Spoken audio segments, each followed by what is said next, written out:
Electrólisis de cloruro de sodio está realizado en una celda electrolítica. ¿Por qué?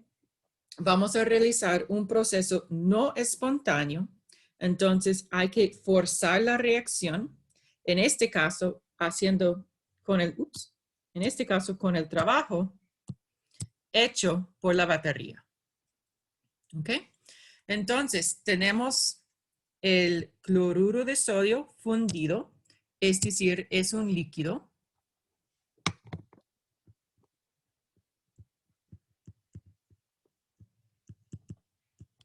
Y cuando es un líquido, sabemos que las partículas tienen libertad de movimiento. Entonces, es posible que el sodio pasa a una dirección y el cloruro pasa en la dirección opuesta. Y el flujo de carga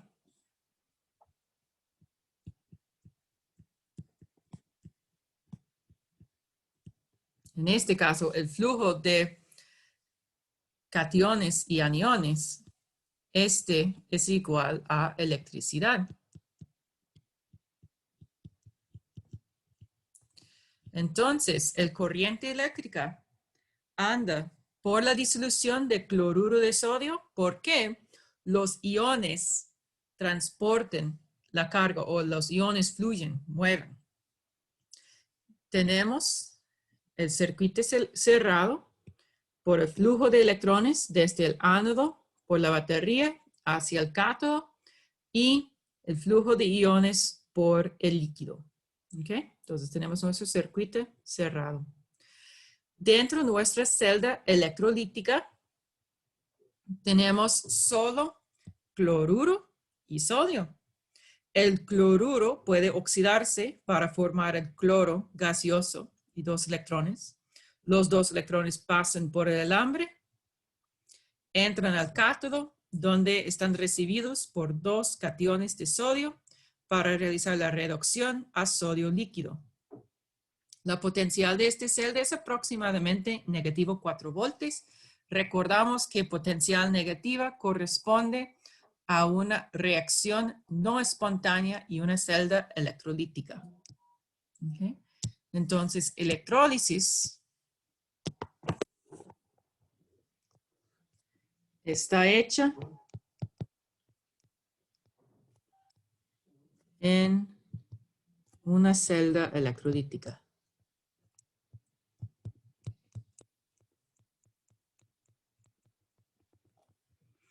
En la celda electrolítica a la derecha podemos ver que es un poquito más complicado. Tenemos el ánodo de carbono aquí, dentro un tubo para que el cloro gaseoso está recogido. Entonces aquí vamos a tener el cloro puro, que se puede utilizar en cualquier proceso industrial que lo necesita. También tenemos los cátodos, en este caso hay 2 cátodos, también separado por la otra parte de la disolución, para que el sodio líquido, es líquido porque la temperatura es muy alta para mantener el cloruro de sodio fundido. Entonces, este flota y sale para que tenemos el sodio puro. Entonces, la electrólisis de sales, esta es una forma muy común para purificar elementos.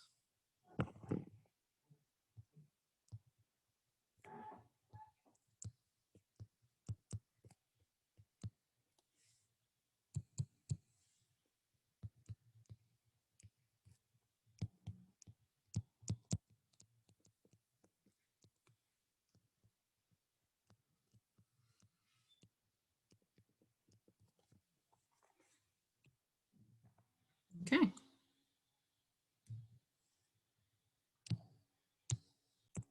Ahora tenemos la electrólisis de agua.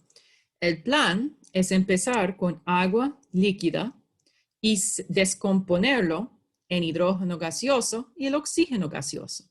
Podemos ver que el delta G de esta reacción es positivo 474,4 kilojoules entre mol. Entonces, el delta G positivo indica que es una reacción no espontánea y por ser un valor relativamente grande, sabemos que hay que consumir mucha electricidad para realizar la electrólisis de agua. Pero el agua es muy abundante, entonces típicamente cuando alguien quiere producir hidrógeno gaseoso es por esta fuente, electrólisis de agua. También el oxígeno puro se puede purificar desde el aire por condensación típicamente. Primero se condensa el oxígeno del aire y después el nitrógeno. O podemos purificar oxígeno por la descomposición del agua. Esos son dos métodos comunes. Aquí tenemos otra vez una celda electrolítica. El ánodo es el sitio de oxidación. Los electrones pasan por la batería, entran al cátodo, donde tenemos reducción. En este caso, para completar el circuito, si solo tenemos agua, este será un aislante. Entonces, el circuito será cerrado, bueno, excepto en el caso de una potencial muy, muy alta. Entonces, ese es un aislante.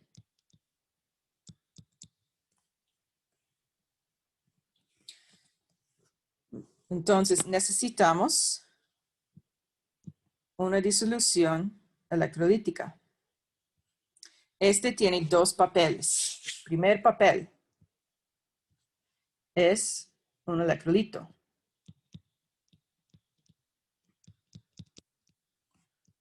Para cerrar el circuito.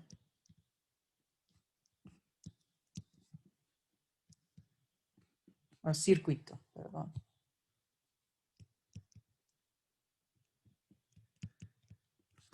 Segundo papel. Este va a aumentar la concentración de protones.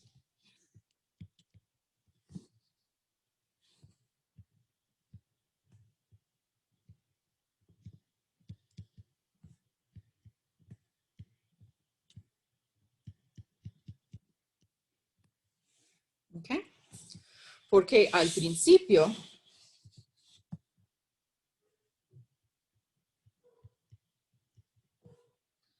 la concentración de protones en agua pura, líquida, es solo por la autoionización de agua, que es aproximadamente 1 por 10 a la menos 7 molar. Es muy baja concentración. Si la concentración es muy baja, no podemos realizar la reducción. Y ustedes dicen, pero la oxidación va a producir protones. Pero la oxidación no puede suceder sin la reducción. ¿Ok? Entonces, cuando la concentración de un reactivo es muy baja,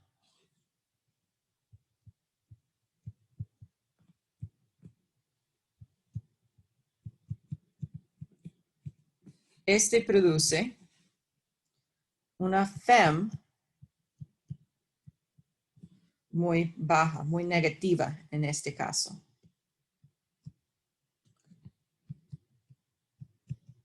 Entonces tendremos que consumir un montón de electricidad para realizar electrólisis de agua. Pero si agregamos unas gotas de disolución de ácido sulfúrico, la FEM de la celda aumenta, es menos negativa y por lo tanto podemos realizar la electrólisis de agua sin consumir tanta electricidad. Okay. Entonces vamos a aumentar la concentración de protones para aumentar, aumentar. Yo puedo leer este.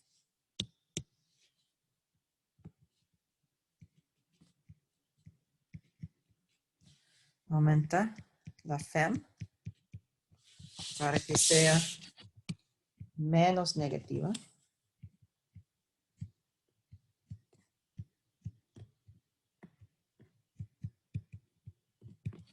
Y eso es para consumir menos electricidad.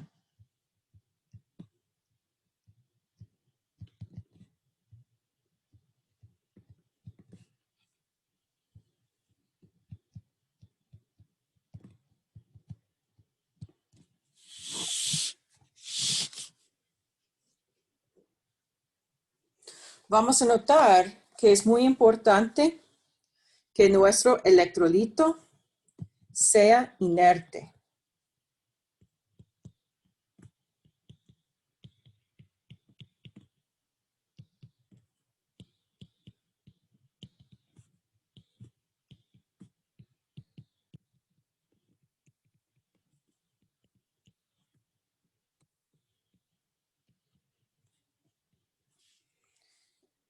Es decir, que algo que no reacciona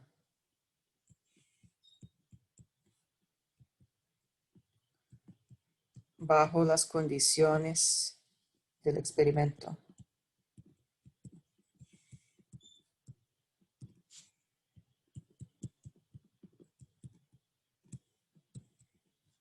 Okay. Entonces, tengo una pregunta. En la celda a la derecha, podemos ver que el ánodo y el cátodo, cada uno está puesto dentro de un tubo de ensayo.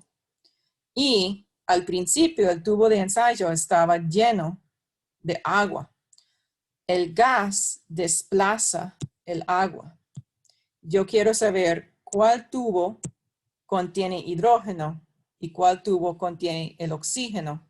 ¿Y cómo puedes saber?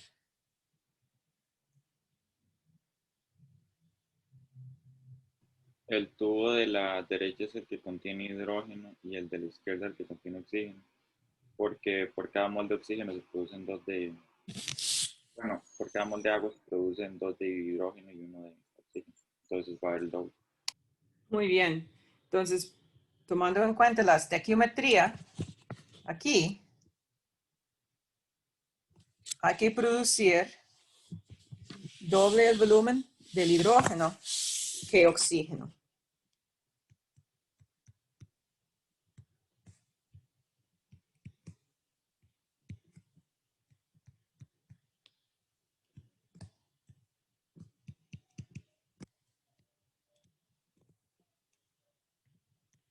Con otras palabras, el volumen de hidrógeno es doble el volumen de oxígeno.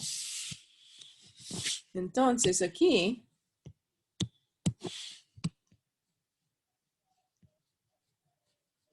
podemos ver que un tubo contiene doble el volumen de gas que el otro. Entonces este debe ser el oxígeno y este debe ser el hidrógeno. El oxígeno está producido por la oxidación de agua. Entonces, este es el ánodo. Y el hidrógeno está producido por la reducción de protones. Entonces, este es el cátodo.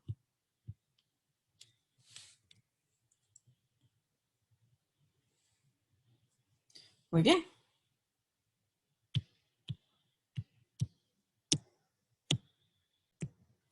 Ahora vamos a hablar de electrólisis de cloruro de sodio acuosa. Por ser acuosa, sabemos que es en una disolución con agua. Entonces, básicamente, tenemos agua y el cloruro de sodio. En la diapositiva anterior, tuvimos agua y el ácido sulfúrico. En el caso de ácido sulfúrico, como nuestro electrolito, tenemos oxidación de agua y reducción de protones. Ahora tenemos cloruro de sodio en disolución acuosa. Entonces, ¿es posible oxidar el cloruro o es posible oxidar el agua? Las reducciones posibles incluyen, tal vez hay protones en la disolución, tal vez sabemos que hay agua y sabemos que hay sodio. ¿Okay? Entonces, tenemos las reducciones posibles aquí con su potencial de reducción. En los cuadros no encontramos potenciales de oxidación. Pero podemos encontrar esas mismas semireacciones al revés con su potencial de reducción. Mirando las potenciales de reducción, podemos ver que el cloro tiene mayor potencial de reducción, por lo tanto debe ser más fácil reducirse y más difícil oxidarse. Entonces esperamos oxidar el agua. Vamos al laboratorio, colocamos dos electrodos en una disolución acuosa de cloruro de sodio, conectamos la batería y vamos a ver qué pasa. Y lo que encontramos es una sorpresa. En vez de ver la producción de hidrógeno en el ánodo, tenemos producción de cloro gaseoso en el ánodo. Entonces, cuando tenemos una observación que no juega con la teoría, hemos descubierto un fenómeno nuevo para ampliar, desarrollar mejor la teoría. Y ese nuevo componente lo vamos a llamar el sobrevoltaje. Sobrevoltaje es la diferencia entre el potencial de electrodo y el voltaje real necesario para la electrólisis. Básicamente, podemos calcular la potencial utilizando el cuadro de valores de potenciales de reducción, pero cuando lo medimos en el laboratorio, encontramos que hay algo diferente. Entonces, hay diferencia entre teoría y experimental, pero podemos nombrar esta diferencia el sobrevoltaje. Al final, el sobrevoltaje para formar el oxígeno a partir de agua, es decir, el sobrevoltaje de la oxidación de agua es muy grande. Entonces, es más fácil por oxidar el cloruro a cloro. Entonces, vamos a formar el gas de cloro en el ánodo. Okay. Como consecuencia, cuando están respondiendo a preguntas, si hay que identificar cuál especie va a oxidarse y la diferencia en las potenciales es, menos de 0,2, algo así, el sobrevoltaje del agua es importante. Okay. Ahora miramos las reducciones posibles y podemos ver potencial de reducción mayor es la reducción más fácil. Pero no importa si es muy fácil o no, si no tenemos el reactivo, no podemos realizar la reducción. Y al principio, la concentración de la disolución, la disolución tiene pH igual a 7, porque el cloruro de sodio ni es una base ni un ácido. Entonces, la concentración inicial de protones es 1 por 10 a la menos 7 molar. Entonces, nos gustaría reducir los protones, pero no tenemos una cantidad suficiente. Entonces, vamos a la segunda opción. Y esta es la reducción del agua. Con la reducción de agua, podemos producir el hidrógeno gas y este hidróxido. Vamos a notar que aunque la oxidación de agua también produce protones, la reducción de agua va a producir hidróxido. Entonces, 50% de esos protones están neutralizados por ese hidróxido. Entonces, en este caso, no es el oxígeno que está oxidándose, sino el cloruro que está oxidándose. Entonces, tenemos la reacción de oxidación del ánodo, la reacción de reducción en el cátodo y la reacción global. Producimos el cloro gaseoso en el ánodo y el hidrógeno gaseoso en el cátodo. Podemos comprobar que eso es correcto porque con el tiempo se nota que el pH aumenta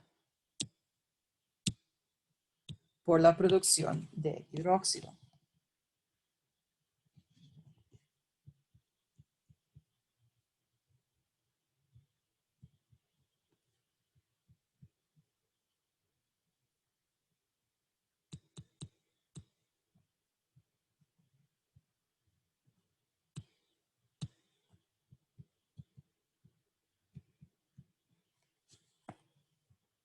Muy bien. Y la pregunta es, ¿cuál es el valor del sobrevoltaje? Y este valor va a variar con la temperatura, concentración de sales, pH. Entonces, lo vamos a utilizar de una manera cualitativa en este curso. O tal vez una pregunta va a indicar que, bajo las condiciones, el sobrevoltaje es tal cosa. Y así pueden utilizarlo de una manera cuantitativa. Que simplemente el sobrevoltaje será agregado a la potencial estándar. Es la suma. La potencial real es la suma de la potencial estándar más el sobrevoltaje. Aquí tenemos dos prácticas. El 18.8 se electroliza una disolución acuosa de sulfato de sodio con un aparato como el que se ilustra en la figura 18.18. Si los productos formados en el ánodo y el cátodo son los gases, oxígeno e hidrógeno respectivamente, describe la electrólisis en función de los reactivos en los electrodos. Es decir, básicamente, ¿cuáles son las dos semirreacciones que producen hidrógeno y oxígeno? ¿Okay? Yo tengo un cuadro aquí para ayudarles a responder esta pregunta. También en el ejercicio de práctica se electroliza una disolución acuosa de nitrato de magnesio. ¿Cuáles son los productos gaseosos en el ánodo y el cátodo?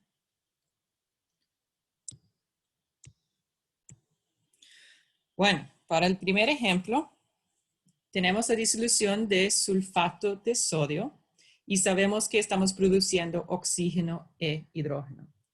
Entonces, yo voy a buscar en mi cuadro cualquier semirreacción que contiene oxígeno o hidrógeno como reactivo o producto, porque esos solo se escriben las semirreacciones de reducción y sabemos que la oxidación es el proceso al revés.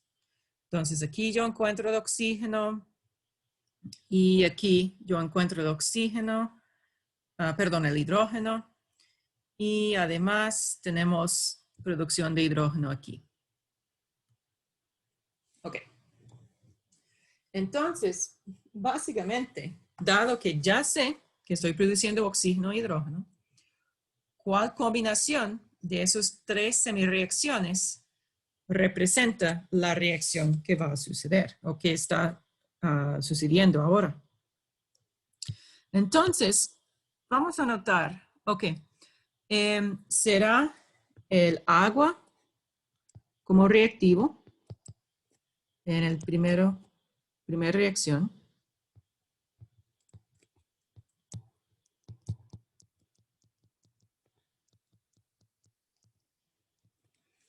En el segundo caso, este debe ser el hidrógeno, el catión de hidrógeno como reactivo, exactamente como está escrito.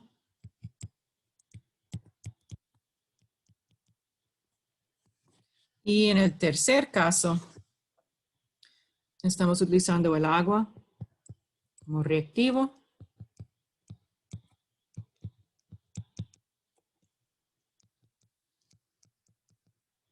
Ok.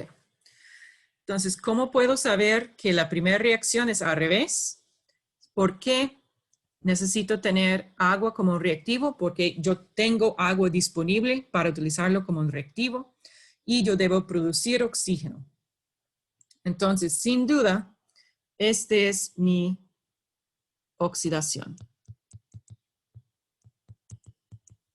Porque es la única ecuación que resulta en el oxígeno gaseoso. ¿Okay? Ahora tengo que identificar cuál de los segundos dos es mi reacción de reducción. Y yo voy a notar que esta concentración al principio es muy baja.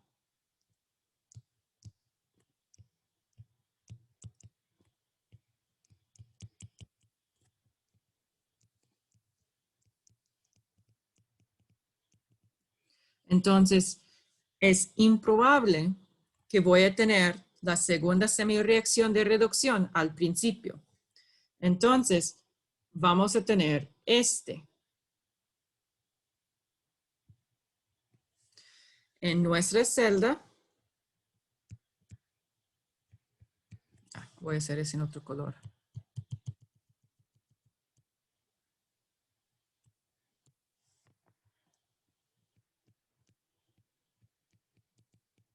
Voy a tener la oxidación y la reducción de agua a la misma vez. ¿Okay? Si yo necesito balancear las semireacciones, para balancearlas, necesito tener la misma cantidad de electrones en cada caso. Entonces voy a poner todo este por 2. Entonces, al final voy a tener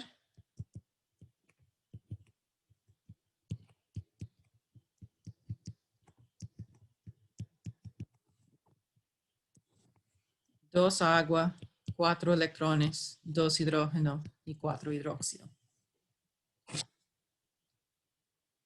Yo puedo comprobar en un experimento que mi hipótesis es correcta porque la disolución debe mantener su pH. ¿Por qué? Por cada protón producido aquí arriba se va a neutralizar con cada hidróxido producido. Entonces, el pH debe mantenerse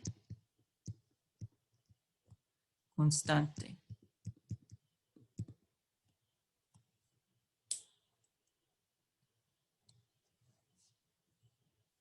Ok, segundo ejercicio.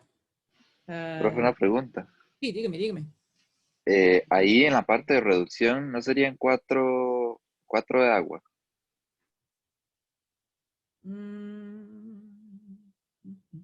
Es que en la ecuación de la derecha, en la 3, Ajá, dice sí, que lo son escribí. 2. Este debe tener un 2. Entonces, este será 4. ¿Algo más? Muchísimas gracias. No, solamente, gracias a usted.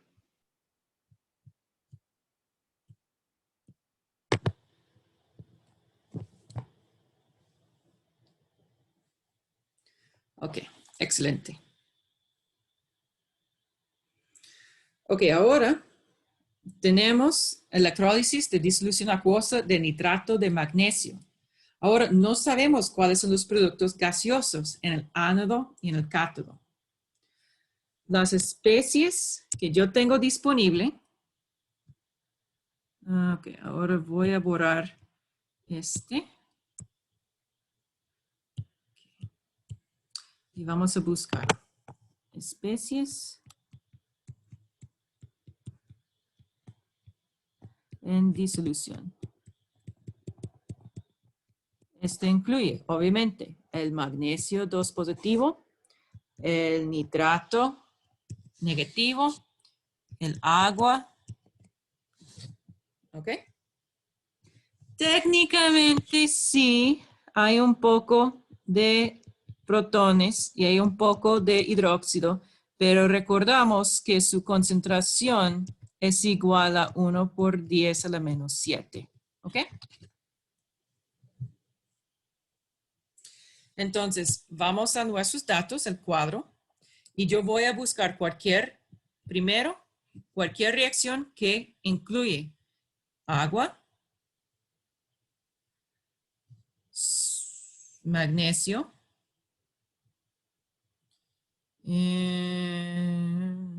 bueno, hidrógeno, nitrato, también incluye el agua y pienso que eso es todo. El hidróxido ya yo tengo marcado. Ok, entonces esas son las 3 semireacciones que yo tengo disponible y yo tengo que identificar cuál semireacción corresponde a la oxidación y cuál corresponde a la reducción que va a suceder en la celda. Primero, ¿ustedes quieren unos minutos para tratar de hacerlo individualmente?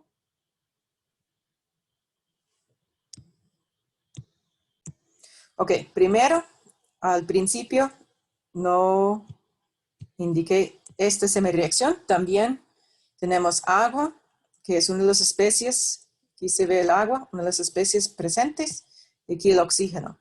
Entonces, este puede ser una semireacción de oxidación. ¿Okay? Y de verdad, yo veo que este es mi única opción para la semireacción de oxidación. ¿Okay? Porque es la única semireacción escrita que tiene como producto una especie que yo tengo presente al principio de la reacción. Entonces, yo sé, sin duda, que oxidación en el ánodo será 2 agua que produce oxígeno, protones y electrones. ¿Okay? Para determinar cuál de las opciones de reducción yo tengo, y hay tres potenciales. Mi reducción puede ser la reducción de nitrato, puede ser reducción de protones, reducción de magnesio o reducción de agua. Ok. Al principio, la concentración de protones es muy baja. Entonces, al menos al principio,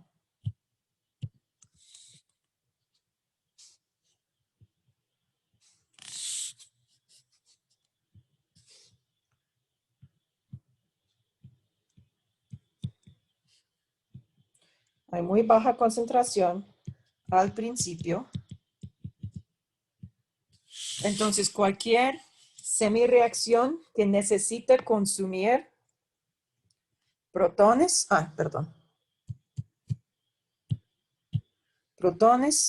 no va a suceder porque no tengo una concentración lo suficientemente alta para hacerlo. Entonces, ahora tengo que elegir entre la reducción de magnesio y la reducción del agua. Yo veo que es más fácil reducir el agua.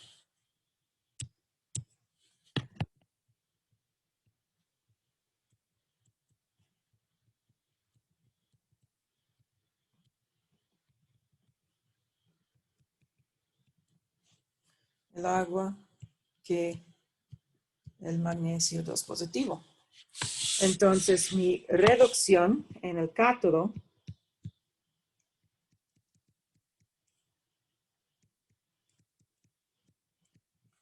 será 2 agua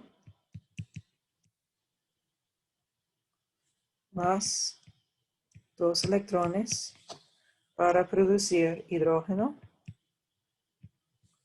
y hidróxido. ¿Ok? Otra vez, si yo quiero balancear los electrones, tengo que tener 4 electrones en ambos lados. Entonces, puedo escribir 4 agua, 4 electrones, 2 hidrógeno y 4 hidróxido.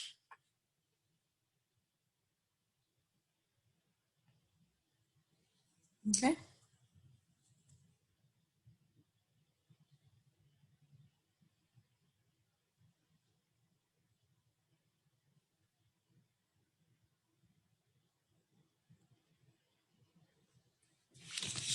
¿Preguntas aquí? Ah, sí, veo algo en el chat. Ajá. La pregunta es cómo elegí la semireacción de oxidación. Para la semireacción de oxidación, tengo que tomar en cuenta los productos aquí. Entonces, esos son, todos esos son reactivos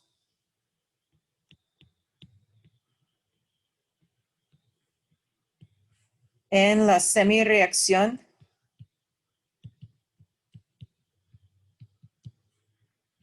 de oxidación.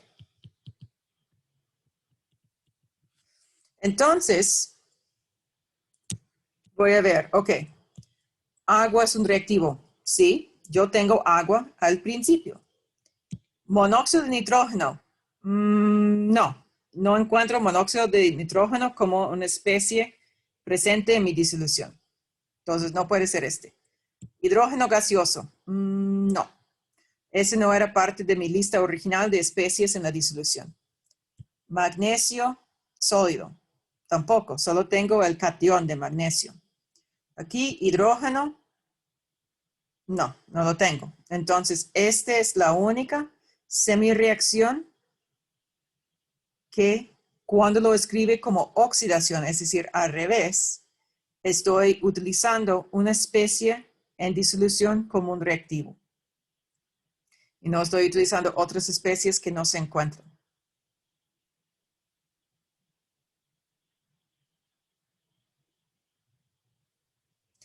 Hablando de las reducciones, podemos notar que la reducción de nitrato tiene la mayor potencial de reducción. Entonces, solo pensando en la potencial de reducción, esperamos que el nitrato, mi electrolito, se va a reducir.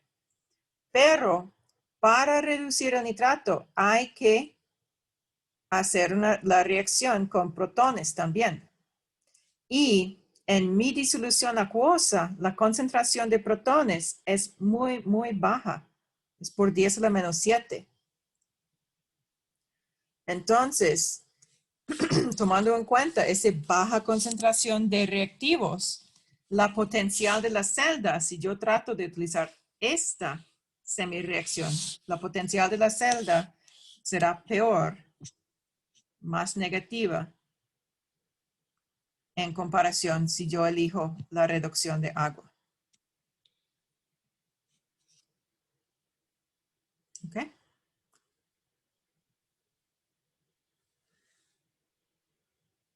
Muchas gracias por las preguntas.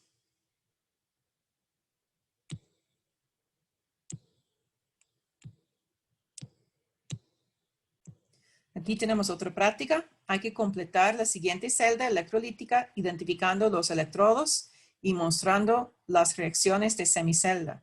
Explique por qué los signos del ánodo y cátodo son opuestos a los que la celda galvánica. ¿Okay? En esta celda electrolítica es muy sencilla. Tenemos en el recipiente el cloruro de magnesio fundido. No hay agua. Las únicas especies presentes son el catión de magnesio y el anión de cloruro. ¿Okay? Hay que identificar en cuál dirección va a fluir los electrones y por lo tanto, cuál es el ánodo y cuál es el cátodo de esos dos electrodos. Y por lo tanto, la ubicación de la semireacción de oxidación y de reducción. Bueno, para resolver esta práctica, hay que notar que tenemos aquí una celda electrolítica y por lo tanto es la batería o la celda galvánica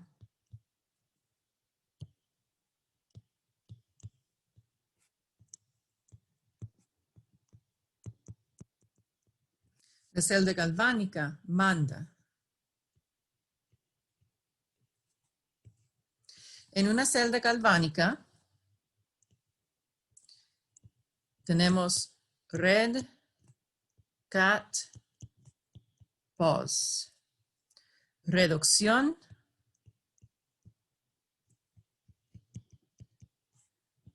en el cátodo y el cátodo tiene signo positivo. Entonces, con el signo positivo, es el cátodo.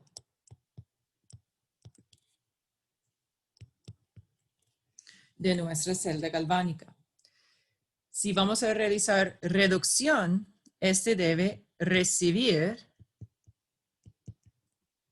electrones.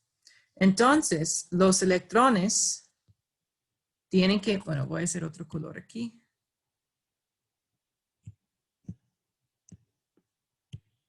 Para que sea más evidente. Esta reducción, oh, no, no, no. Qué feo.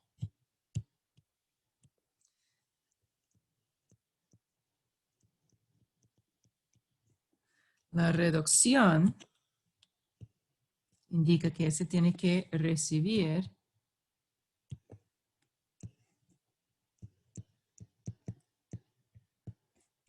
electrones. Entonces, los electrones tienen que entrar, andar en esta dirección para que el cátodo reciba los electrones. ¿Ok? Entonces, si los electrones andan en esa dirección, es porque este electrodo es el sitio de oxidación. Es el ánodo.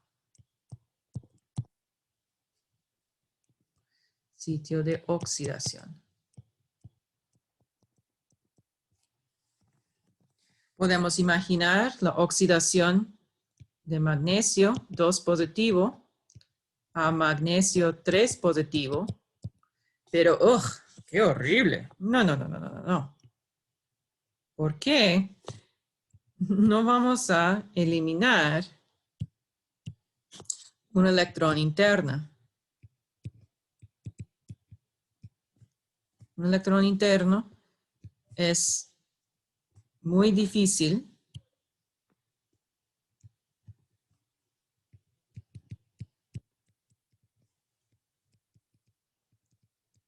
eliminar. Entonces, este no va a ser nuestra semireacción de reducción. Mejor utilizar, de oxidación, perdón, de oxidación. Mejor si el cloruro, pasa, el cloro es diatómico, entonces necesito 2 cloruros. Y va a producir 2 electrones. Al otro lado, vamos a tener el cátodo, el sitio de reducción. Entonces vamos a tener aquí el magnesio 2 positivo recibe 2 electrones para producir el magnesio neutro.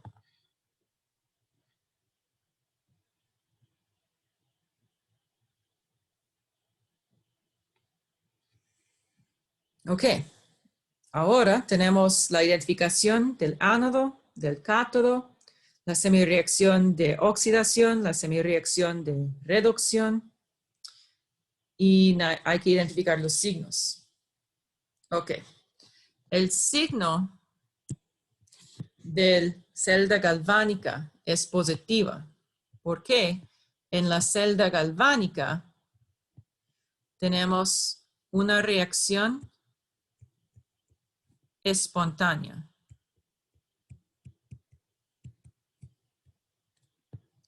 Entonces, los electrones fluyen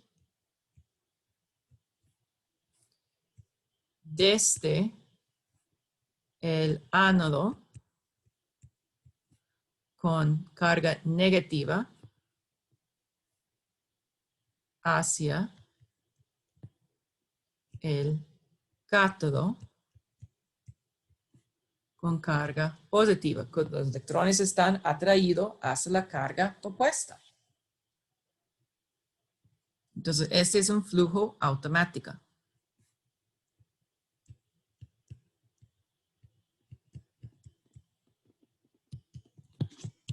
Pero aquí, en nuestra celda electrolítica, la situación es diferente. En la celda electrolítica, el cátodo es negativo y el ánodo es positivo. Okay. Y la razón es que en la celda electrolítica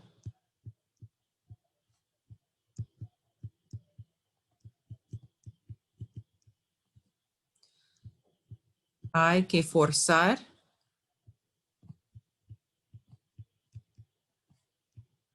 el flujo de electrones. Entonces, el ánodo es positivo por perder electrones y el cátodo es negativo por recibir electrones.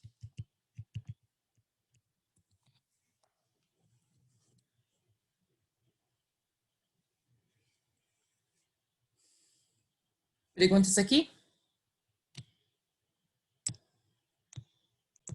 Entonces, para enfatizar aquí, este flecha aquí es flujo de electrones. Ok. En la celda galvánica, la pregunta que tenemos en el chat es por qué el ánodo es positivo. El ánodo es positivo solo en una celda electrolítica. En una celda galvánica, el ánodo es negativo. ¿Okay? El ánodo siempre es el sitio de oxidación. El cátodo siempre es el sitio de reducción. Es solo el signo de esos electrodos que cambian entre una celda galvánica y una celda electrolítica. En la celda electrolítica, la idea es que uno tiene que forzar el flujo de electrones porque la celda electrolítica tiene una reacción no espontánea. Entonces, básicamente estamos forzando que electrones salgan del ánodo. Entonces, digamos que el ánodo tiene carga positiva por la ausencia de electrones, porque acaba de perder electrones. El cátodo, vamos a forzar los electrones a entrar al cátodo. Entonces, vamos a decir que el cátodo tiene carga negativa por el exceso de electrones. Sabemos que eventualmente los electrones del cátodo, este exceso de electrones del cátodo, están utilizados para realizar la reducción. Y sabemos que eventualmente la oxidación del cloruro va a devolver electrones al ánodo. Pero la convención es que el ánodo es positivo y el cátodo es negativo. Y es por el punto de vista de forzar la reacción no espontánea.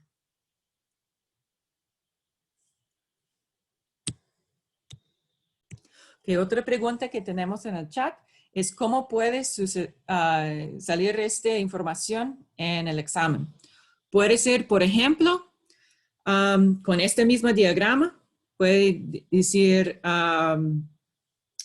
este tal vez es el mismo diagrama y solo tiene anotado, ese es el electrodo A y B. Y, elige la afirmación correcta. En el electrodo A hay la oxidación de magnesio 2 positivo. En el electrodo A hay la reducción de magnesio 2 positivo. El electrodo A tiene signo positivo, el electrodo A tiene signo negativo. Y usted va a decir que el electrodo A es el ánodo, es una celda electrolítica, entonces tiene signo positivo.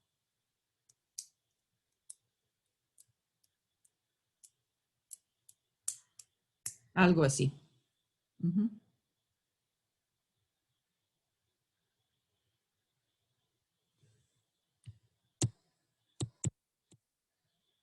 Bien.